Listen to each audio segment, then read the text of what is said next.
I'm your branch manager here at the Pathways Credit Union located right here at 1RP. On the lobby floor, we have a small little branch near the ATM, so it's nice to meet you and welcome. Our first speaker today is Christina Gill, and she has been in the mortgage lending for about 15 years now. 42 years. Mm-hmm.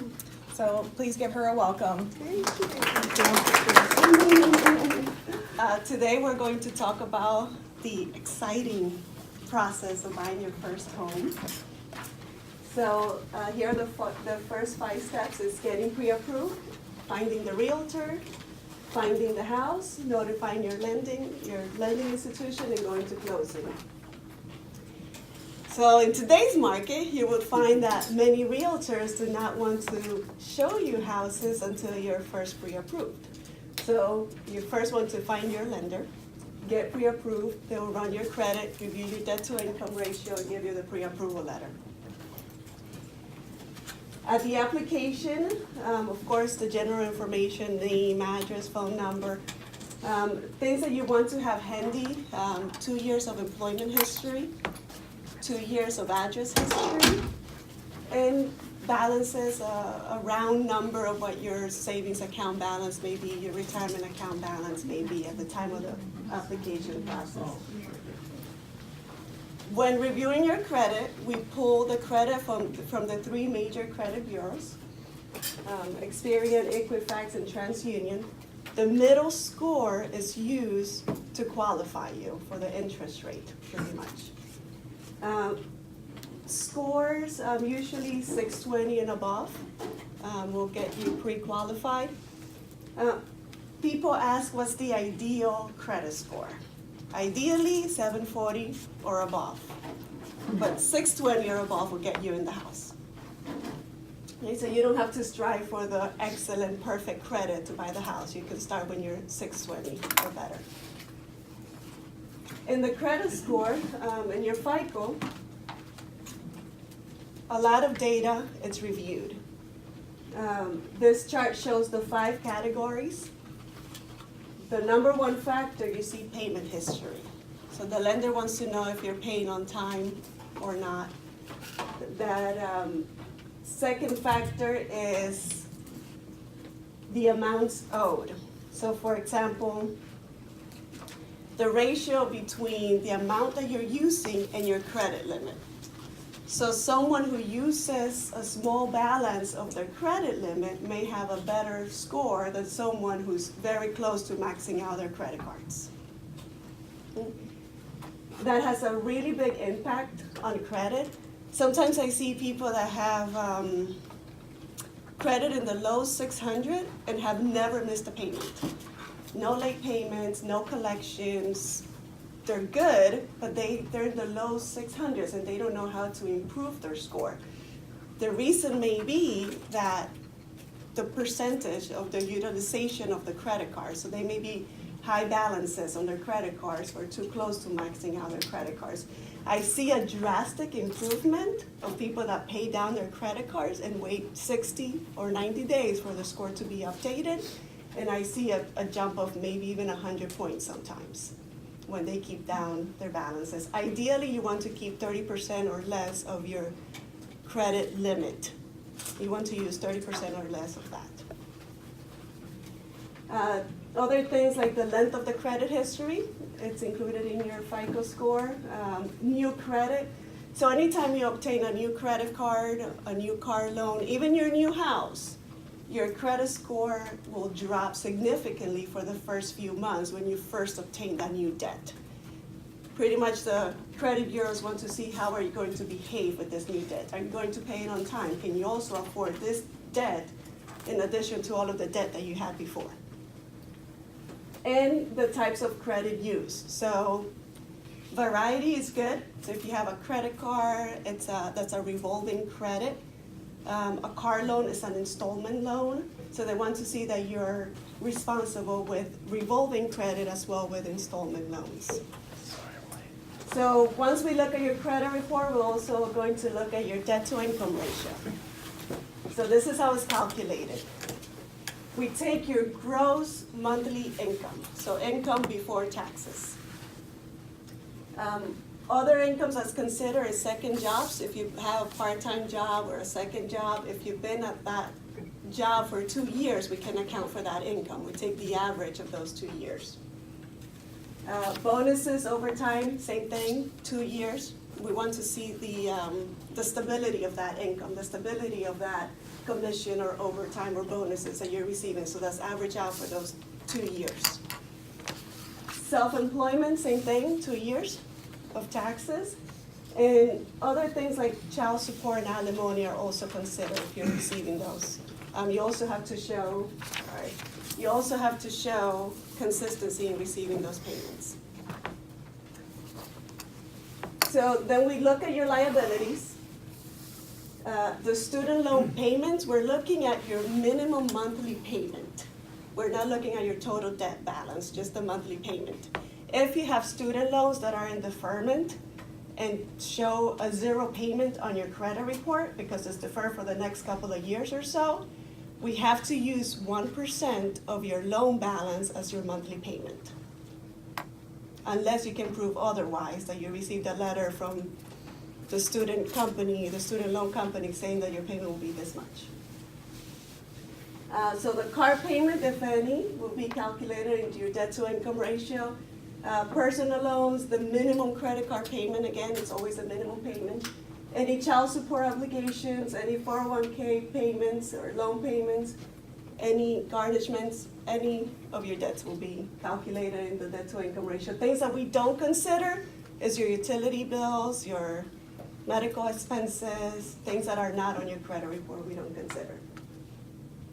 So for example, if your income is $60,000 in annual salary, divided by 12, that's $5,000 a month, your gross monthly income, compared to your car payment of $350 a month, your student loan payments of $450, credit card payments of $50 minimum payment a month. So you have in total $850 monthly debt.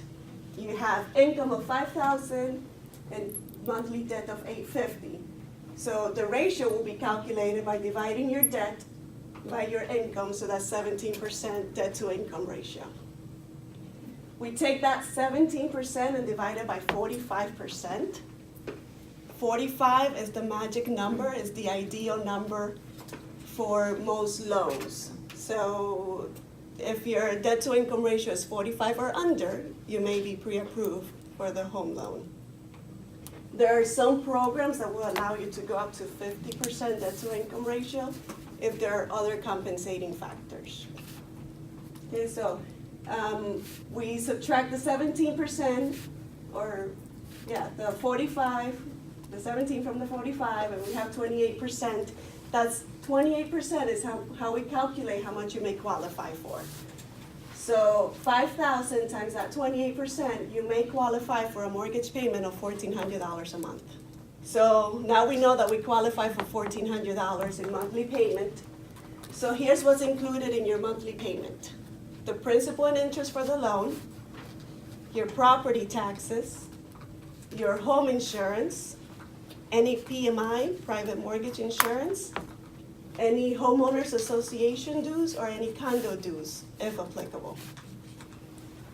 So example, if you have a principal and interest payment of $500 and $400, plus property taxes, $300, homeowners insurance, $100 a month, your PMI, $100, so now you have your total monthly payment of $1,400 a month. So what is PMI? What is private mortgage insurance? Anytime that you make a down payment of less than 20% down, you will be required PMI.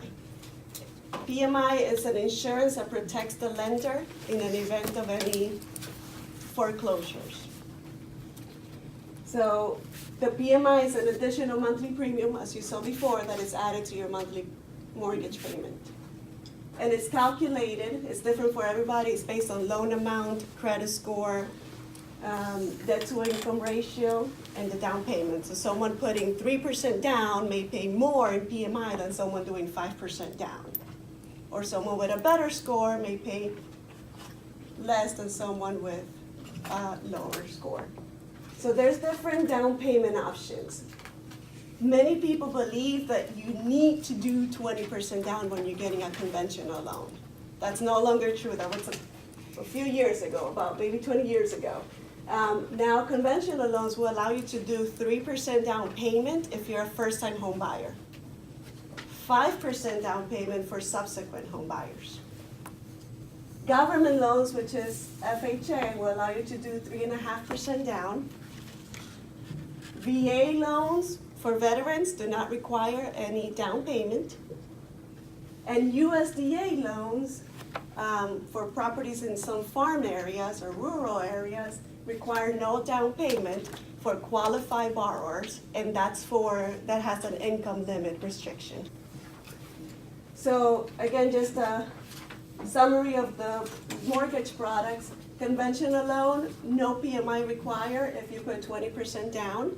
If you do less than 20% down, you will have PMI, but it goes away once you reach 20% in equity. FHA loan, it's a government loan, and it was designed for riskier borrowers. So people with lower credit scores, people that may not have enough for down payment. FHA would give you, will be more flexible with the requirements, but will have PMI for the life of the loan, so it doesn't drop off once you reach 20% equity. It will stay on for the life of the loan. And it also has an upfront premium. So just to get that loan, just to get that insurance, on top of the closing cost, you're paying a premium to get that insurance, and then the monthly payment in addition to that. VA, again, no down payment required, that's for veterans only. And USDA, again, for rural areas, and there's an income eligibility. I know it's somewhere in the 80,000 range or so. Alrighty, so now that you're pre-approved and you kind of know the loan products, you'll see your realtor, and here's Erica Klaus, your realtor, to give you more tips on that. Thank you very much. This is exciting. This is a big deal. So buying your first home is probably the biggest investment you're going to make to date. It's a huge deal, so you want to make sure that you have your ducks in a row, know what you're getting into, to make the best decisions, because this market's a little trickier than usual for buyers.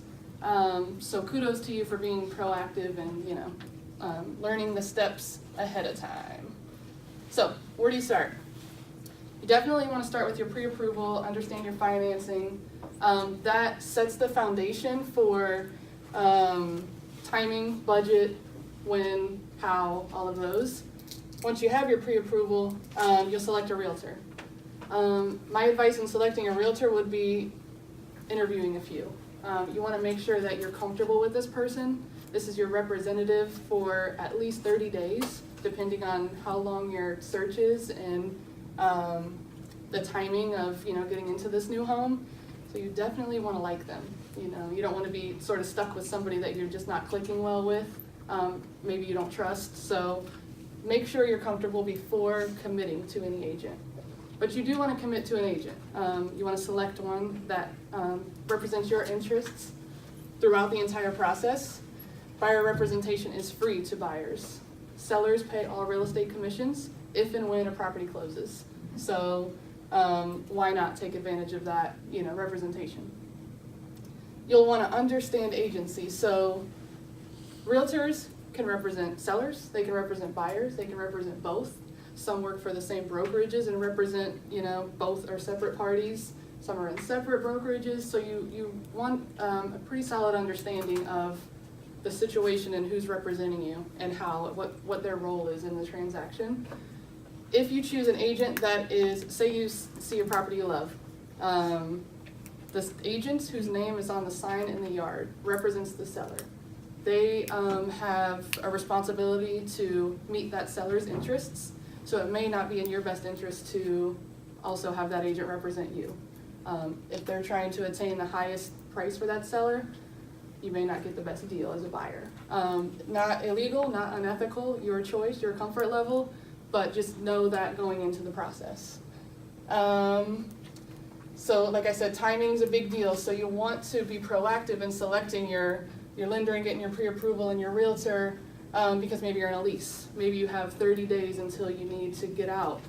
You don't want a lapse of, homelessness, so you want to make sure you have a place to move into and the timing is right. If you are in a lease or if you are looking to move in the future, I would say no later than 60 days prior to that deadline, whatever it is, start getting your ducks in a row. So, the MLS versus the internet. So MLS stands for the Multiple Listing Service, and what that is it's the main database where all properties that are listed with realtors are input. That's what feeds realtors representing buyers. That's what feeds all of the third-party websites on the internet, the Zillow.com, the Trulia.com, Realtor.com. It all comes from that main source. But one thing to understand is that the multiple listing service is the most accurate, and once it starts proliferating through the web, it may have a little delay. It may have some discrepancies as far as if these third-party websites are keeping the information up to date. Maybe a property sells and maybe Zillow doesn't say it sells, it says it's still available. So I always like to educate people that before you fall in love with the home, just try not to, get your hopes up too high until you know the full picture, depending on where you find this property. Your realtor that you select should set you up on automated email alert drips that come to you as they're listed directly from that multiple listing service, so you have the most accurate information. If you choose to look on your own on third-party websites, feel free, definitely. Compare it to what your agent is sending you, to see if you get all options. Just make sure you sort of ask or investigate to make sure it's still available before you fall in love. Okay, understanding this current market. My next slide has stats and things, but right now it's technically a seller's market. Sellers have a lot of leverage, the inventory's low, but interest rates are low for buyers, so it's still a great time to buy regardless. But you'll want to be in the best position and educate yourself up front to know what you're getting into. With sellers having the leverage, it sort of creates some bid wars, it sort of creates some price value jumps and things like that. So yeah, you want to put your best foot forward there. And then the fun steps start your journey. Start seeing the homes and things. So some stats. Record low inventory. So I've been in the business 8 years, and definitely the lowest I've seen, but from what I hear, the lowest ever. So there are 4 buyers to every 1 home on the market. So I made these slides 2-ish months ago, and it's already changed. So at that time, there were 1,200 homes in Franklin County for sale, like not spoken for and contract sold. Less than that now. At that time, it was a 7.8% rise in home values. Now it's 9.3, just in a 2-month period. The median is now $177,000 on average across the county. So it jumped up $5,000. List price is a suggestion sometimes. So what I mean by that is you see a home you love, wherever you see it, it's listed as $100,000. Maybe that's the fair value, maybe it's not. In this market with the 4 buyers bidding on that one house, statistically, that might jump up. So I wouldn't get your heart set on that price. Not to say you can't get it for that price, but your representative will help you, get through that and determine what is a solid offer, what's fair based on the market value, what will appraise, and what will get you in first position. So rates are increasing, but they're still low. They're still very, very low, so now is the time to buy. Bid wars. So with the stats, as you can see, buyers are competing against the few properties that are available. And when I say few, there are still several options. There are 1,200-ish homes out there. So just depending on where you're looking, some areas are hotter than others.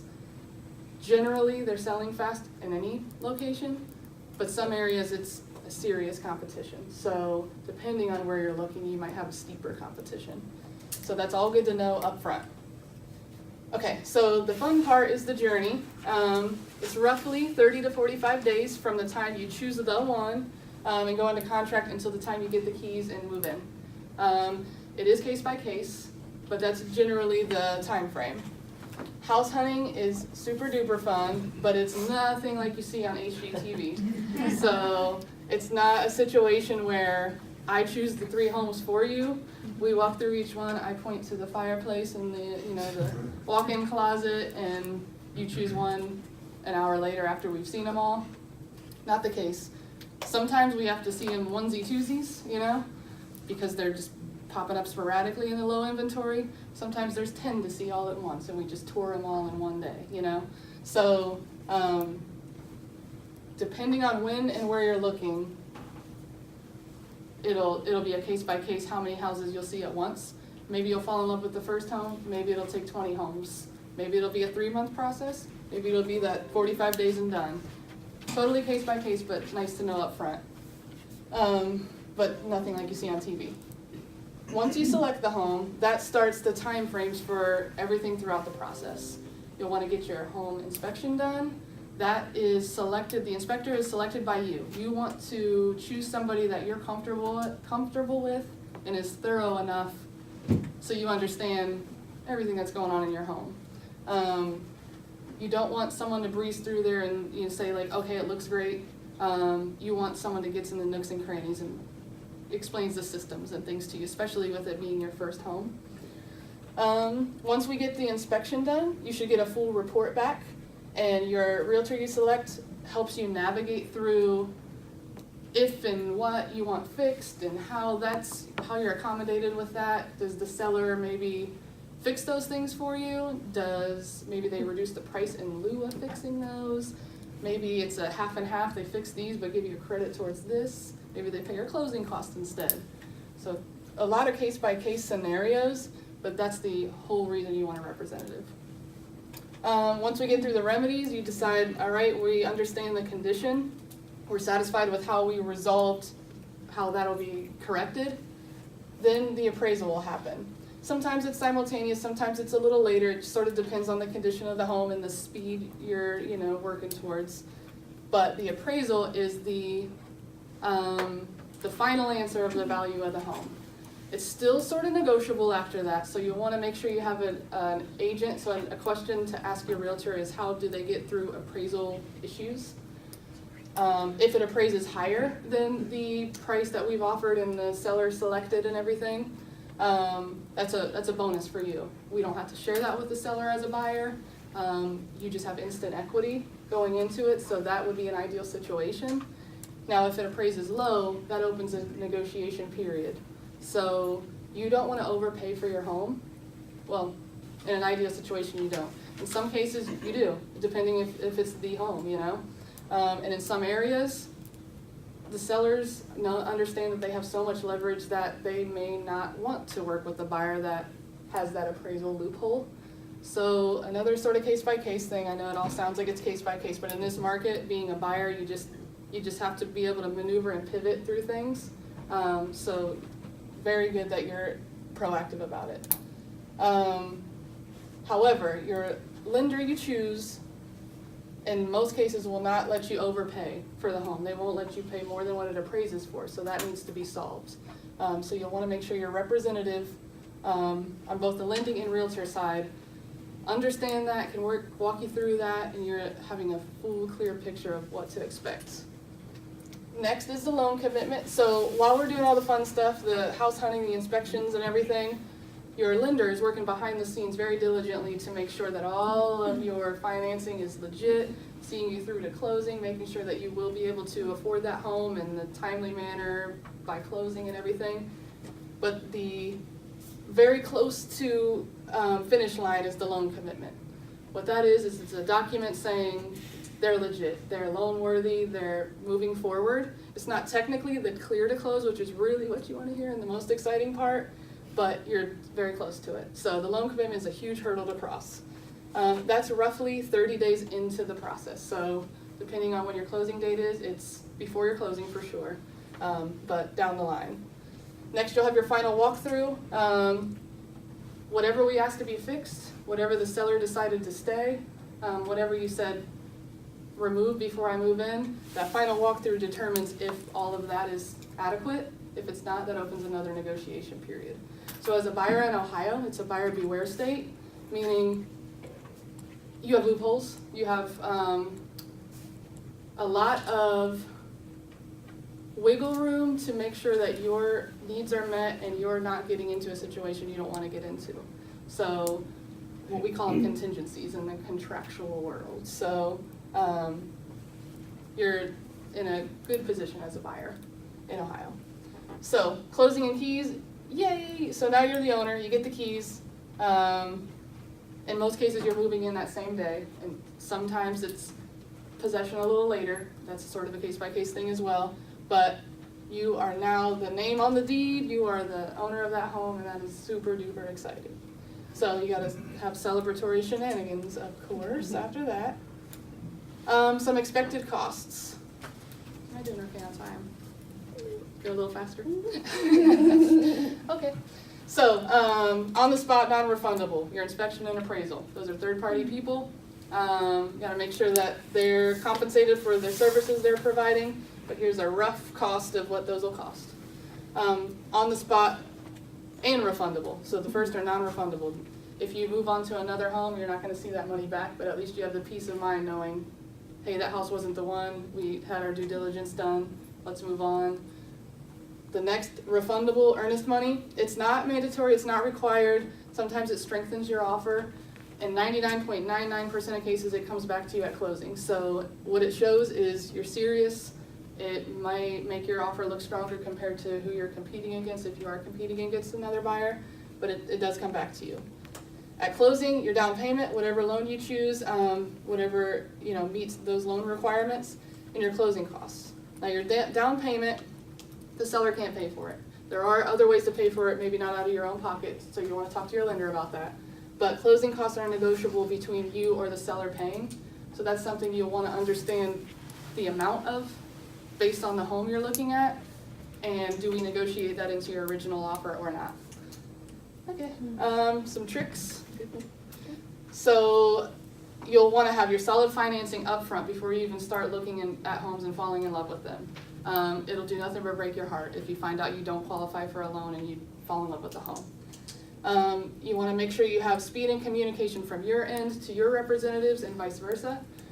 You want to make sure your offers have clean terms. So put yourself in the seller's shoes, and if you were selling a home, what would you want the buyer to bring to you, especially if they have a stack of offers on their table, How will you stand out, and how will you make their lives a little more simple when they have the leverage?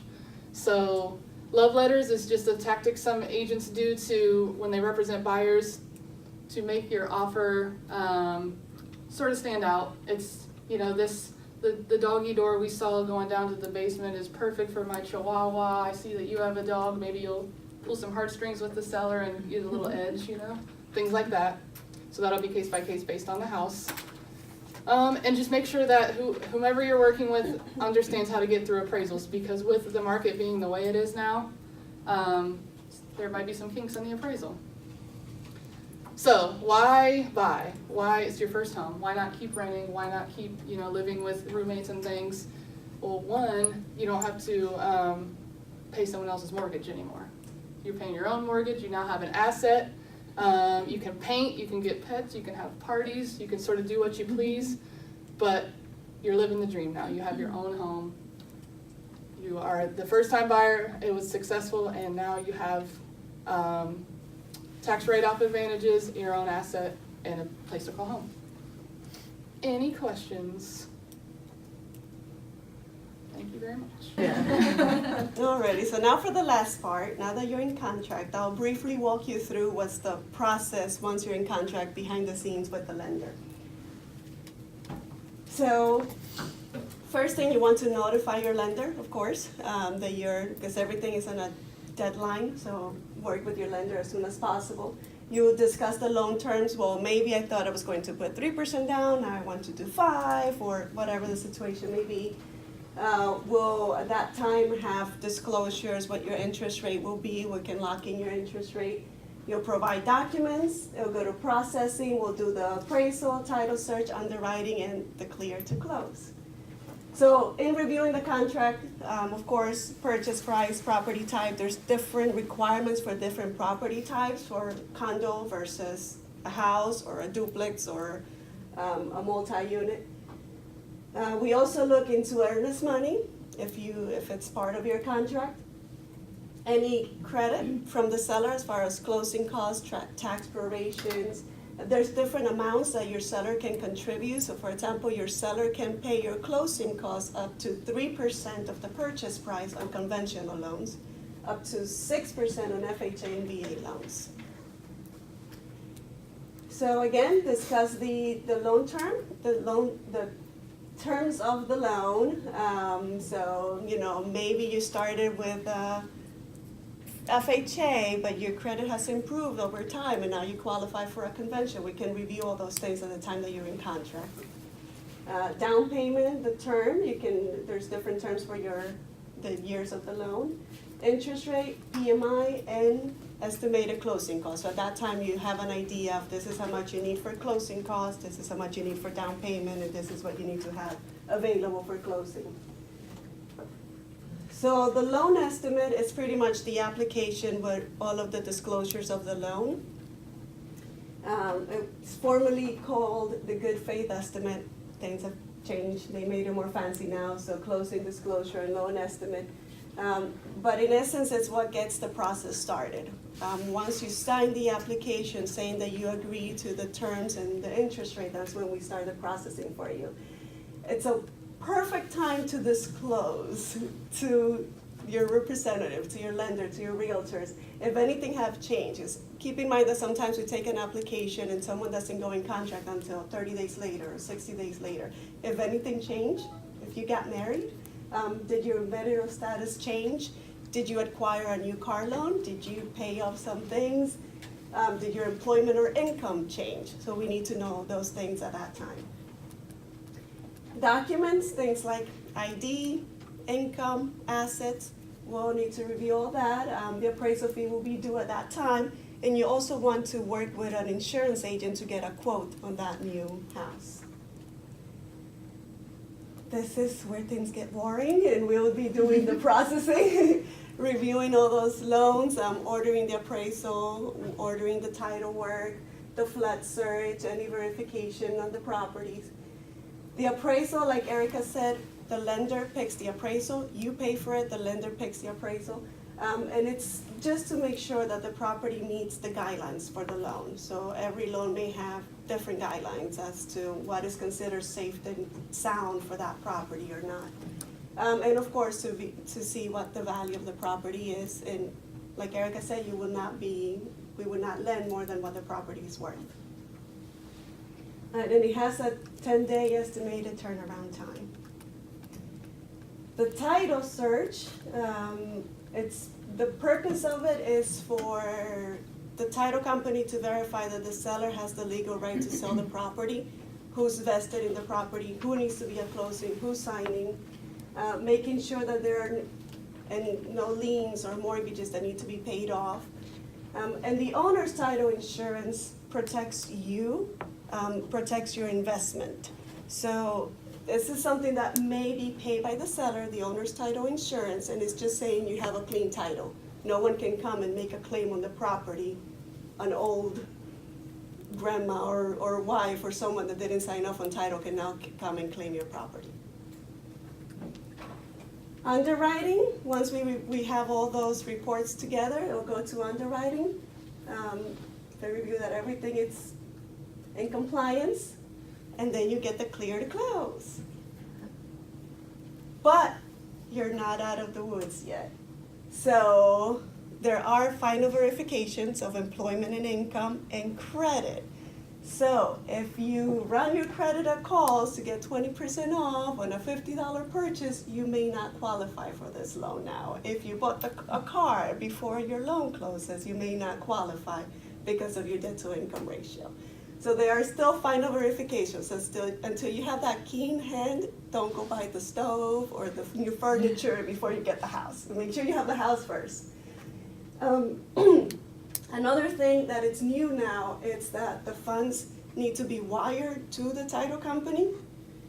And there's been a lot of wire fraud. So somehow, somewhere, something gets hacked where you may receive an email saying, hey, this is the amount that you need to send to the title company, here are my wire instructions. don't use those emails. Just wait for your lender to give you the wire instructions as to where you need to send the funds to avoid any fraud. Then you get your clear to close, go to closing and get your keys. Any questions? We hope you found it helpful and you learned a lot. We're here to help, and thank you very much for coming out today. Thank you. Thank you. Good job. And